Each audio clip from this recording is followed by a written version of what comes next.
Sa may mga mag-asawa dyan, minsan, pag may time, pag-date din kayo, tulad namin. Ito, trinay namin yung isa sa mga restaurant dito sa Green Hills. Yung pipili ka lang ng mga sahog. Para siyang, pika-pika. Pero, per kilo niya is 1.3 pesos. So, ito yung lugar ng restaurant. Parang modernized. Pagka Jollibee type.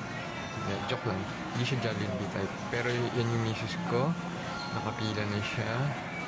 Waiting para magbayad muna. Then, yan. Hindi ka pwedeng palang magbalik ng sahog kasi mako-cross-contaminate daw. So, ito na misis ko. Nagbabayad na. So, yan yung timbangan. Ito times nila sa 1.3 yan. Okay, ito, waiting kami. While niluluto yung pagkain namin. Isa lang ang in-order namin, try lang naman. Okay. Then, ito na.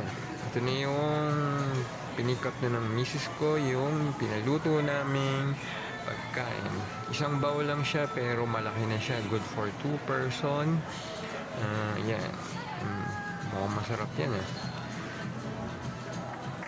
ano siya, malinamnam yan kung tutusin. So, may konting mock-up. Shock. Joke lang. So, ito na siya. Malaki nga. Nagulat si misis. Anong masasabi mo? Masarap ba?